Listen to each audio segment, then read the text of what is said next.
Oke, bismillahirrahmanirrahim. Assalamualaikum warahmatullahi wabarakatuh. Waalaikumsalam warahmatullahi wabarakatuh. Alhamdulillah, salatu wassalamu ala rasulillah. Amma ba'd. Jumpa lagi di seri filsafat masih bersama Dr. Ndai. Ya, mungkin Pak Dokter saya ingin tahu tentang mungkin ya ada 3 atau 5 lah ya. Saya ingin tahu tentang 5 tokoh dari filsafat, dari filosof gitu ya, dari Yunani, dan juga boleh dijelaskan secara ringkas pemikiran-pemikirannya. Jadi mungkin nggak apa-apa ngulang lagi dari Thales itu seperti apa, kemudian siapa lagi, Aristoteles seperti apa, Socrates seperti apa, kemudian Plato juga, minimal itu dulu lah. Ya. Mungkin bisa dijelaskan kayak gimana sih pemikiran-pemikirannya gitu, silakan. Oke. Terima kasih Pak Dokter atas kesempatannya. Luar biasa, lanjut. Mudah-mudahan ilmu ini bermanfaat. Amin, ya rabbal alamin. Nah, setelah Thales yang tercatat, kita memberikan penghargaan yang tinggi lah. Ya, ke Thales ya. Kepada Thales dulu, karena beliaulah yang tercatat sebagai filsuf pertama. Tadi boleh dirikan pemikiran dari Thales itu intinya berarti Intinya adalah air. air ya. Jadi manusia, segala sesuatu termasuk manusia berawal dari air. Oke, itu Thales. Next ke berikutnya. Oke, selanjutnya adalah masih di abad ke 6 sebelum Masehi atau mau menginjak ke abad ke-5 lah ya. Masehi gitu. Ada murid-murid dari Thales atau ada pemikir baru lah gitu. Betul. Itu namanya Anaximandros. Anaximandros ya. Dan Anaximenes. Anaximandros ya. Anaximandros dan Anaximenes. Nah, kemudian dua orang ini bahwa jagat raya itu dan seisinya itu asas utamanya itu adalah udara. Udara. Oke. Ya. Kalau tadi adalah air, nah sekarang asasnya itu adalah udara. Ya.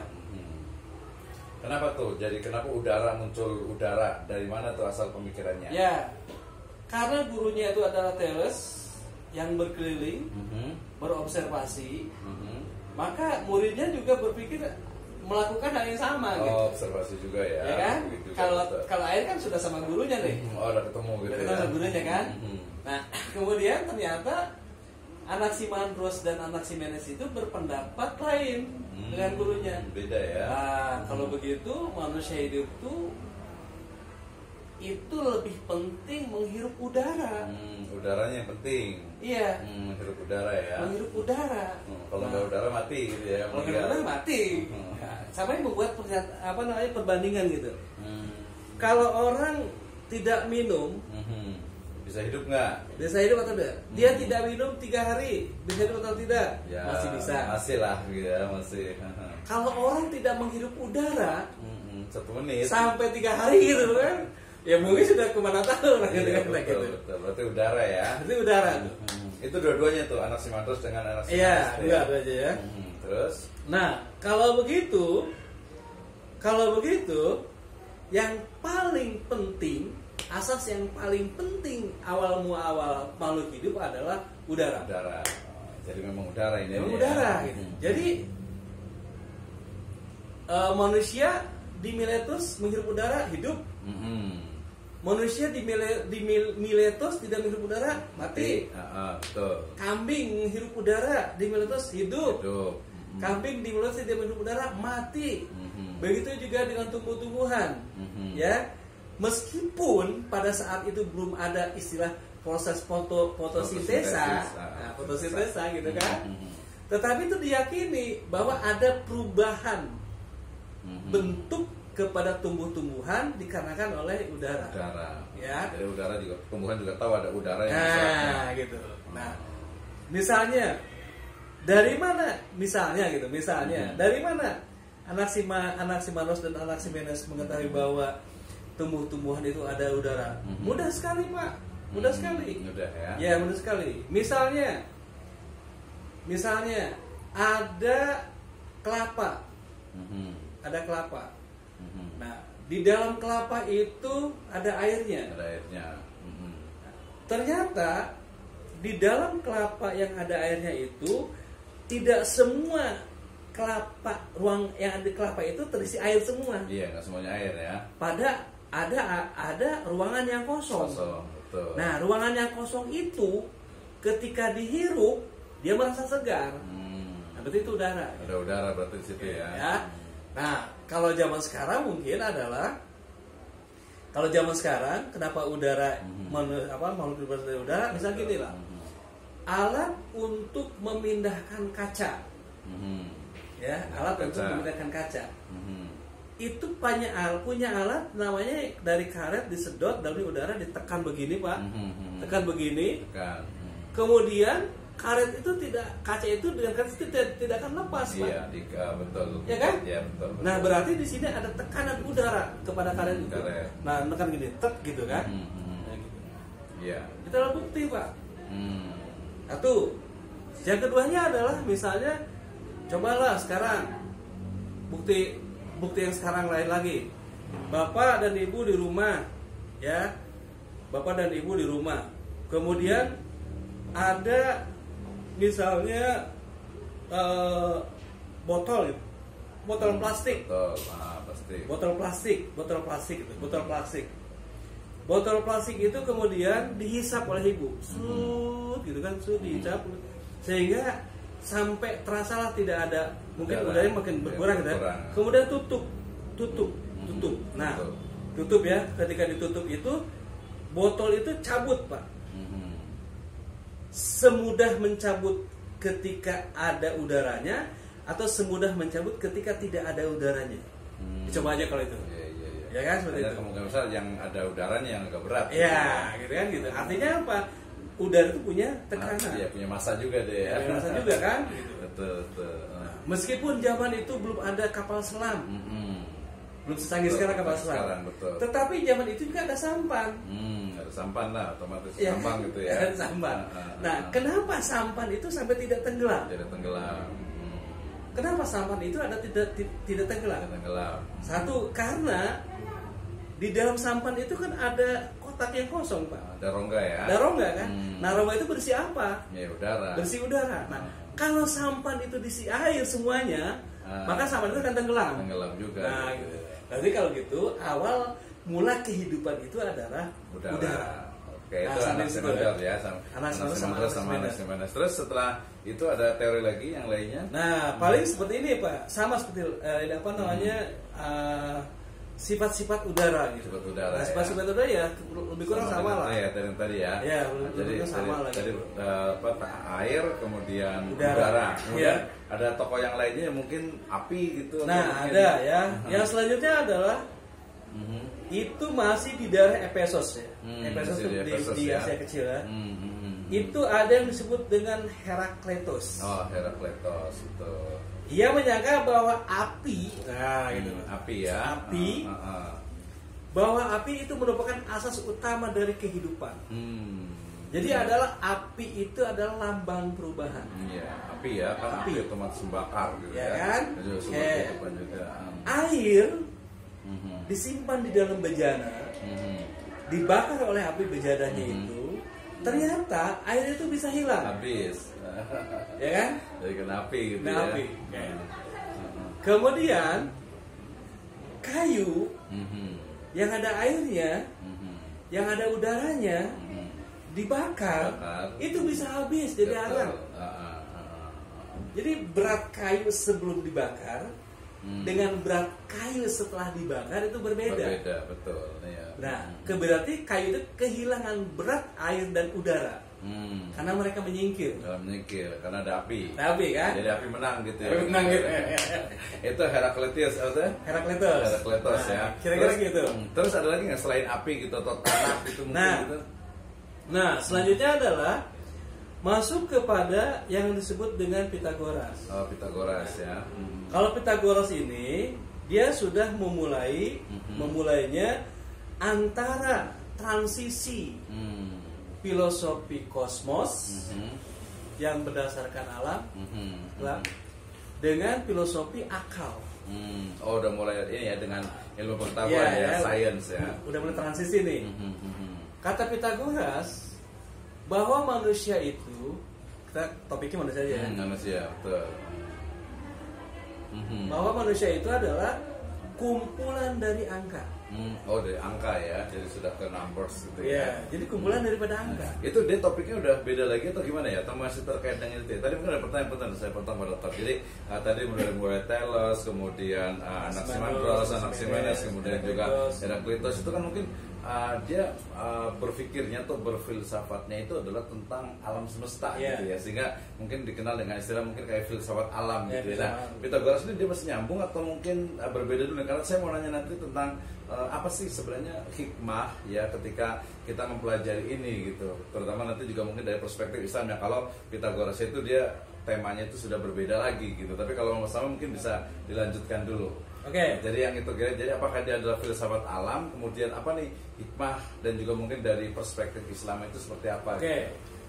Masuk ya ke Pythagoras dulu nih. Pythagoras dulu ya. Jadi Pythagoras itu berpikir bahwa realita itu terdiri dari bilangan. Ya, realita itu dari angka gitu ya. Angka. Jadi yang disebut dengan benda itu apa? Kumpulan angka gitu. Kumpulan angka. Angka apa? Benda itu tingginya 160 meter, beratnya sekian 110 km, 100 kilogram gitu. Gitu ya. Kemudian apa namanya? Ukuran celananya sekian gitu kan. Jadi manusia itu adalah kumpulan dari angka. Kan seperti itu. Nah, jarinya ada berapa? Jadi itulah yang menyebabkan atau pembedanya antara manusia yang terdiri dari angka dengan manusia yang berawal dari api, udara dan air. Ya. Nah, tetapi ketiga atau 4 filsuf yang sebelumnya juga itu adalah sesuatu yang benar. Karena sampai hari ini kedudukan filsafat itu memang masih terbukti, Pak. Terbukti ya. Di dalam diri manusia ada air, betul. Udara pakai juga. Ada. Api juga. Ada. Tanah juga mungkin ada. Ada. Gitu, begitu. Kan seperti itu ya. Angka juga ada. Ada juga karena memang diukur gitu kan. Iya kan. Nah, sekarang kalau makhluk hidup, yang namanya makhluk hidup itu kalau tidak angkanya juga kita akan sulit. Iya, betul. Ya, makhluk itu akan sulit juga. Harus kuantitatif kan, kualitatif nggak bisa. Tingginya berapa? Pohon kelapa kan susah juga. Dia artinya apa? Artinya adalah kehidupan itu atau material itu adalah kumpulan dari angka. Materi itu kumpulan dari angka. Itulah pembedanya antara material satu dengan material yang lain. Itu Pythagoras ya tadi ya. Pythagoras ya, seperti itu generasi setelahnya ya. Itu setelah Heraklitos. Heraklitos ya. Tapi abadnya sih masih di abad-abad ke 56 ya sebelum Masehi ya. 54 berarti setelahnya, generasi setelahnya ya. Kalau ini apa nyambung dulu tadi mungkin sebelum sampai ke ini yang ke Plato dengan Aristoteles, mungkin tadi berarti apa nih pertanyaan terakhir untuk di sesi ini, itu apa sih sebenarnya hikmah dari ketika kita belajar filsafat ini, jadi dari tanah, unsur alam semesta ini dari mulai tanah, dari mulai air, kemudian udara, kemudian api, kemudian tadi ya manusia atau semesta ini juga adalah kumpulan dari numbers atau angka, apa nih kira-kira dalam 1 menit? Hikmahnya itu adalah kita lebih dapat bijaksana. Lebih dapat bijaksana untuk menetapkan sebuah materi. Apakah materi itu sama dengan diri kita, ataukah materi itu berbeda dengan diri kita? Itu sebuah kebijakan. Kebijaksanaan ya, betul. Kebijaksanaan kan? Wisdom ya, wise ya. Kan seperti itu.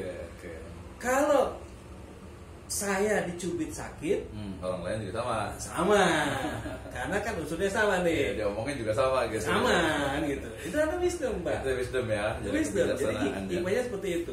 Terus tadi kalau mau pemikiran itu ya, pemikiran tadi manusia dan semesta itu dari mulai ulang lagi air, kemudian udara, kemudian api. Kalau dalam konteks Islamic belief itu kayak gimana sebenarnya ya? Dalam Islam itu kayak gimana tuh? Kalau dalam Islam itu tentunya gini, Pak. Tentunya gini, kalau dalam Islam itu ada satu surat dalam Al-Maidah ayat 3. Ayat 3, Al-Maidah itu surat keempat ya. Ayat kelima. Ayat kelima ya. Al-Maidah kelima. Di mana dinyatakan di situ pada hari ini Al-Yawma akmaltu lakum dinakum. Aku sempurnakan agamamu untukmu, dan aku cukupkan nikmatku untukmu. Nah, seperti itu kan, Pak? Betul. Seperti itu. Jadi kalau begitu, api itu adalah kenikmatan yang diberikan kepada manusia. Oh, jadi terkaitan dengan nikmat itu ya. Air itu adalah kenikmatan yang diberikan kepada manusia. Ini topiknya manusia aja dulu ya. Pada ini untuk makhluk hidup nih semuanya ya. Semesta kan ya. Semesta ya. Kita ngomongnya manusia aja. Karena kita manusia gitu ya. Kemudian angka juga sebuah kenikmatan yang Allah cukupkan untuk manusia. Jadi kalau begitu, wisdom kita adalah, kebijaksanaan kita itu adalah duduk sama rendah, berdiri sama tinggi. Betul. Kalau dari sisi materinya nih, karena kan tadi filosof alam itu kan mereka sebenarnya berbicara tentang materi nih, gitu ya, materi. Jadi intisari dari semesta termasuk manusia itu adalah ini air, udara, api. Nah, kalau dalam Islam membahas nggak sih tentang manusia itu, apakah mungkin katanya manusia itu dari tin gitu ya, dari tanah gitu, tanah liat gitu, ada nggak unsur-unsur lain juga mengatakan enggak, ternyata manusia juga ada unsur api, ada unsur udara gitu, ada nggak dalam Islam gitu? Nah, ada Pak. Jadi apa lagi nih? Nah, jadi dalam perspektif Islam itu intisari dari semesta ini apa sih sebenarnya? Nah, gitu? Intisari dari semesta ini ada gini Pak. Gini, kalau kita runut dari sejarah, ketika Nabi Adam diciptakan, itu kan ada surga. Betul, surga. Surga tentunya berbeda dengan yang kita tempati sekarang pasti kan. Beda jauh, berbeda. Kemudian berpindahnya Nabi Adam dari surga ke bumi. Berpindahnya Nabi Adam ke bumi. Dari surga. Nah, tentunya itu adalah tentunya Allah sudah persiapkan kondisi di bumi. Kondisi di bumi yang memang cocok dan dapat dikuasai oleh Nabi Adam. Iya, untuk lingkungannya lah. Lingkungannya kan. Tapi kan dari sisi penciptaannya gitu. Kalau kan kita pahami gitu ya, bahwa Nabi Adam itu diciptakan tuh dari tanah gitu. Apakah dalam Islam itu intisari atau asal semesta itu adalah tanah gitu? Betul Pak. Jadi kalau dalam dalam kajian Islam itu nanti selanjutnya kita ada tentang teori emanasi. Kira-kira kayak gitu lah. Tapi nanti lah. Ya, itu dulu ya. Insyaallah kita lihat di sesi berikutnya. Assalamualaikum warahmatullahi wabarakatuh.